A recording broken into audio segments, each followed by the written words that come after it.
ऐसा कॉलेज जहां first year के बाद ही इंटर्नशिप स्टार्ट हो जाती है। थर्ड ईयर में students gold, silver, bronze category में डिवाइड हो जाते हैं और फोर्थ ईयर में क्लासेस से ज्यादा फोकस जॉब पर होता है। और मैं आपको ILM की कंप्लीट प्लेसमेंट रियलिटी बताने वाली हूँ। तो चलिए स्टार्ट करते हैं बिना किसी देरी के।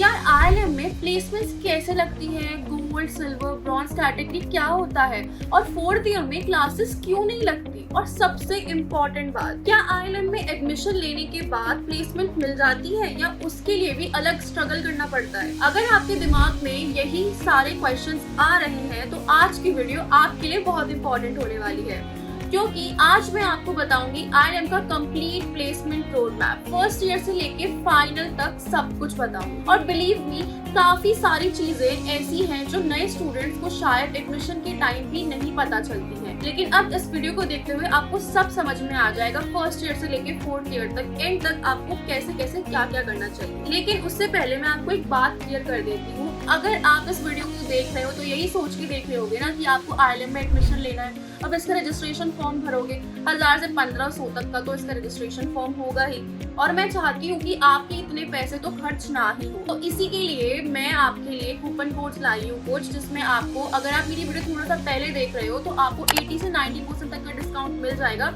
रजिस्ट्रेशन फॉर्म पर, और अगर थोड़ा सा बाद में भी देख रहे हो तो चिल मारो, तब भी आपको 50 से 60% तक का डिस्काउंट मिल जाएगा रजिस्ट्रेशन फॉर्म पे। ये बस डिपेंड करता है मेरे पास उस टाइम कौन सा कूपन कोड अवेलेबल है।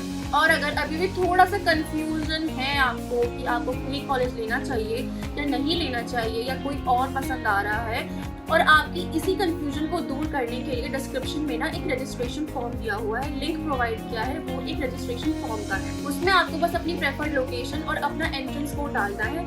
उसके बेसिस पे मैं आपको बताऊंगी आपकी प्रोफाइल एनालाइज करके कि आपके लिए कौन सा कॉलेज बेस्ट है और कौन सा नहीं है। मतलब आपके स्कोर के हिसाब से अगर आपको इससे अच्छा कॉलेज या फिर इससे नीचे का कॉलेज या फिर ये वाला कॉलेज, कोई भी कॉलेज मिल रहा है तो वो मैं आपको बता दूँ। तब भी अगर आपको कोई भी प्रॉब्लम फेस हो रही है रिगार्डिंग एडमिशन, स्कॉलरशिप या फिर किसी भी चीज़ को लेकर, क्योंकि ये तो स्पेसिफिक ILM के लिए बनाई है मैंने, अगर आपको जानना है और भी कॉलेजेस का, तो आप उसके लिए मुझे स्क्रीन पे दिए हुए नंबर पे कांटेक्ट कर सकते हो। कमेंट्स में पूछोगे तो मैं हर कमेंट का रिप्लाई नहीं कर सकती, ना ही मैं हर वक्त, आपने जैसे आज कमेंट किया है और आप चाहते हो कि आपको उसका रिप्लाई अभी मिल रहा है, कल तक मिल रहा है, मैंने नहीं देखा, उसके लिए आपको क्या करना है, स्क्रीन पे दिए हुए नंबर पे कांटेक्ट करना है। बस उसी से आप मुझे कांटेक्ट करोगे और मैं आपको पूरी डिटेल्स प्रोवाइड कर दूंगी और आपको पूरा बता दूंगी कि कैसे, कहाँ पे क्या है, स्कॉलरशिप, प्लेसमेंट, सब कुछ बता दूंगी। तो चलिए स्टार्ट करते हैं बिना किसी देरी के। ILM का प्लेसमेंट पूरा रोड मैप क्या है, कैसे करना है। तो चलिए स्टार्ट करते हैं। बात करते हैं फर्स्ट ईयर की, जब प्लेसमेंट जर्नी की शुरुआत ही होती है। सबसे पहले बात करेंगे हम यहाँ पे फर्स्ट ईयर की। अब नॉर्मली बच्चों को लगता है कि प्लेसमेंट की प्रिपरेशन थर्ड ईयर में स्टार्ट होती है, जो कि एक मिथ है, लेकिन ILM में गेम फर्स्ट ईयर से ही स्टार्ट हो जाता है। फर्स्ट ईयर में आपका focus academics, basic skills development करने पर होता है, लेकिन एक इंटरेस्टिंग चीज ये है कि जब आपका पूरा फर्स्ट ईयर कंप्लीट हो जाता है और सेकेंड ईयर स्टार्ट होने से पहले जो लगभग 1 से 1.5 मंथ का ब्रेक होता है, जो कि अभी मेरा भी चल रहा है, उसी टाइम आपको इंटर्नशिप करनी होती है। और ये इंटर्नशिप सिर्फ एक्सपीरियंस के लिए नहीं होती, उसके क्रेडिट्स भी मिलते हैं, यानी थर्ड सेमेस्टर में इसका एकेडमिक क्रेडिट ऐड होता है। और सबसे अच्छी बात ये है कि फर्स्ट ईयर के स्टूडेंट्स ऑनलाइन भी इंटर्नशिप कर सकते हैं और ऑफलाइन भी कर सकते हैं, मतलब फ्लेक्सिबिलिटी पूरी मिलती है आपको। बस आपके ऊपर डिपेंड करता है, आप घर बैठे इंटर्नशिप करना चाहो तो वो भी कर सकते हो, और इंडस्ट्री एक्सपोजर लेना चाहो तो वो भी कर सकते हो। और सच कहूँ तो यहीं पे आपका रिज्यूम बिल्ड होना स्टार्ट हो जाता है। जब दूसरे कॉलेजेस के स्टूडेंट्स सिर्फ वेकेशन एंजॉय कर रहे होते हैं, तब ILM के स्टूडेंट्स अपनी प्रोफाइल स्ट्रॉन्ग करना स्टार्ट कर देते हैं। अब आते हैं इसी चीज से सेकेंड ईयर पे।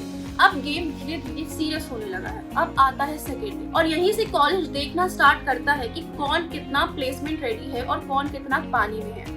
इस स्टेज पर होता है एक टेक्निकल असेसमेंट टेस्ट। अब नाम सुन के ये मत सोचना कि सिर्फ कोडिंग पूछी जाएगी, ये वो, ऐसा नहीं है। उसमें काफी सारी चीजें इंक्लूड होती हैं, जैसे कि आपका coding, maths, aptitude, logical reasoning, verbal ability, communication skills और पर्सनालिटी डेवलपमेंट। बेसिकली कॉलेज आपका ओवरऑल इवैल्यूएशन करता है, क्योंकि कंपनीज को सिर्फ कोडर नहीं चाहिए होते, उन्हें ऐसे प्रोफेशनल्स चाहिए होते हैं जो कम्युनिकेट कर सके प्रॉब्लम सॉल्व कर सके और इंटरव्यू क्रैक कर सके। और इसी टेस्ट के बेसिस पर स्टूडेंट्स की परफॉर्मेंस ट्रैक की जाती है। अब हम बात करेंगे थर्ड ईयर की। यहीं से प्लेसमेंट का असली गेम स्टार्ट होता है। तो बात करते हैं थर्ड ईयर। अगर पूरी डिग्री को एक मूवी के नाम से समझो तो थर्ड ईयर उस मूवी का क्लाइमेक्स बिल्डअप है। यहीं से स्टूडेंट्स को कैटेगरीज में डिवाइड किया जाता है, ब्रोंज, सिल्वर और गोल्ड कैटेगरी। और ऑनेस्टली ये कैटेगरी सिर्फ नाम नहीं है, ये आपकी प्लेसमेंट जर्नी को काफी हद तक डिफाइन करती है। गोल्ड कैटेगरी में जनरली वो स्टूडेंट्स होते हैं जो कंसिस्टेंटली अच्छा परफॉर्म कर रहे होते हैं। सिल्वर कैटेगरी में एवरेज से अबव स्टूडेंट्स होते हैं और ब्रोंज कैटेगरी में उन स्टूडेंट्स को रखा जाता है जिन्हें और इम्प्रूवमेंट की जरूरत होती है। लेकिन सबसे इंटरेस्टिंग बात ये है कि थर्ड ईयर में कॉलेज किसी को छोड़ता नहीं है। जो बच्चा कोडिंग में वीक है उसकी कोडिंग इम्प्रूव कराई जाती है, जो कम्युनिकेशन में वीक है उस पर काम किया जाता है, जो एप्टीट्यूड में स्ट्रगल कर रहा है उसको एक्स्ट्रा प्रैक्टिस दी जाती है। यानी पूरा फोकस एक ही चीज पर होता है, हर स्टूडेंट को प्लेसमेंट रेडी बनाना। और बिलीव मी, बहुत सारे स्टूडेंट्स इसी ईयर में कंप्लीटली ट्रांसफॉर्म हो जाते हैं। थर्ड ईयर में और क्या होता है ये भी जान। अब अगर आप सोच रहे हो कि कैटेगरी मिल गई और काम खत्म, तो बिल्कुल भी नहीं, ये गलत है। थर्ड ईयर सबसे हेक्टिक और सबसे प्रोडक्टिव ईयर होता है आपका। रेगुलर टेस्ट होंगे, मॉक इंटरव्यू होंगे, रिज्यूम बिल्डिंग सिखाया जाएगा, ग्रुप डिस्कशन होगा, टेक्निकल ट्रेनिंग कराई जाएगी, कम्युनिकेशन सेशन भी होंगे और साथ ही आपको इन सब के साथ इंटर्नशिप भी करनी पड़ेगी और साथ ही इंडस्ट्री एक्सपोजर लेना पड़ेगा। लाइव प्रोजेक्ट्स होंगे, मतलब आपके मेजर और माइनर प्रोजेक्ट्स होंगे, वो आपके सेकेंड ईयर से शुरू हो जाएंगे और थर्ड ईयर में भी आपको उस पर काम करना पड़ेगा। और प्लेसमेंट प्रिपरेशन का ऑलमोस्ट फुल इकोसिस्टम मिलेगा।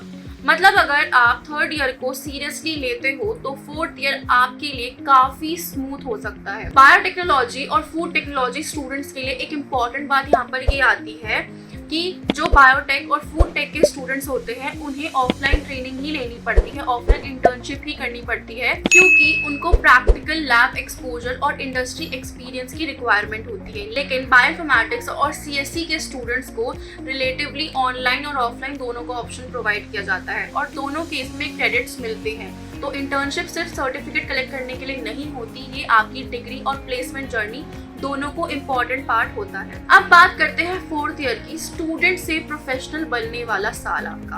अब आता है फोर्थ ईयर और यही सबसे बड़ा ट्विस्ट है, क्योंकि फोर्थ ईयर में ट्रेडिशनल क्लासेस ऑलमोस्ट नहीं लगती हैं। अब फोकस शिफ्ट हो जाता है रियल इंडस्ट्री एक्सपीरियंस पर। Internship, projects, company training, placement drives और जॉब अपॉर्चुनिटीज कॉलेज में आना शुरू हो जाती हैं। बेसिकली आपका फोर्थ ईयर एक ब्रिज होता है कॉलेज और कॉर्पोरेट वर्ल्ड के बीच। अब आप सिर्फ स्टूडेंट नहीं होते, आप फ्यूचर एम्प्लॉय बन चुके होते हो। और इसी फेज में बहुत सारे स्टूडेंट्स को पीपी यानी प्री प्लेसमेंट ऑफर भी मिल जाता है। इसी के साथ ये तो हो गई हमारी पूरी प्लेसमेंट्स की बातें कि आईएलएम में प्लेसमेंट्स कैसे लगती हैं फर्स्ट ईयर से फोर्थ ईयर तक, बिल्कुल डिटेल में मैं बता चुकी हूँ। तो अगर सिंपल वर्ड्स में कहूँ, आईएलएम में प्लेसमेंट सिर्फ फोर्थ ईयर का प्रोसेस नहीं होता है, ये फर्स्ट ईयर्स के एंड से ही शुरू हो जाता है। Internship, technical test, skill development और आपको अपनी हर चीज पर फोकस करना होगा। गोल्ड, सिल्वर और bronze categories, mock interview, industry exposure सब आपको मिल जाएगा। ये बस अब आप पे डिपेंड करता है कि आप कितनी मेहनत कर रहे हो, आप कितना पढ़ रहे हो और आप अपने ऊपर कितना वर्क कर रहे हो। अगर आप ये सब पूरा कंसिस्टेंट वे में करते रहोगे तो आपको प्लेसमेंट जरूर मिलेगी, और अगर आप नहीं करोगे तब आपको प्लेसमेंट्स नहीं मिलेंगी। ये एक हार्श ट्रुथ है और ये सबको मान लेना चाहिए, क्योंकि अगर आप ये सोच के बैठे हो कि कॉलेज स्पून फीडिंग कराएगा, बिल्कुल भी नहीं।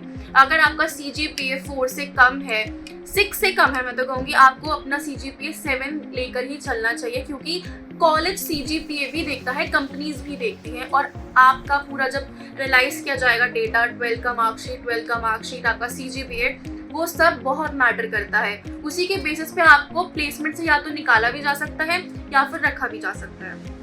तो गाइज ये तो हो गई हमारी सारी बातें प्लेसमेंट्स को लेकर के, और अगर आपको अभी भी कोई डाउट है तो आप दिए हुए नंबर पे जो स्क्रीन पे दिख रहा है उस पर कॉन्टैक्ट कर सकते हो। कमेंट्स में भी पूछ सकते हो, जैसे जैसे मैं कमेंट देखती रहूंगी मैं रिप्लाई करती रहूंगी। तो गाइज वीडियो पसंद आई हो तो वीडियो को लाइक करो, अपने दोस्तों को शेयर कर दो जो आईएलएम में एडमिशन लेने वाले हैं, और जो बच्चे आईएलएम में एडमिशन ले रहे हैं जरा कॉमेंट सेक्शन में बता दो येस करके या हार्ट भेज के कि आप कॉलेज में एडमिशन ले रहे हो। मैं वहाँ पे आपको मिल जाऊंगी अगर आपको कोई भी गाइडेंस चाहिए। तो मिलते हैं अपनी नेक्स्ट वीडियो में, तब तक के लिए टेक केयर।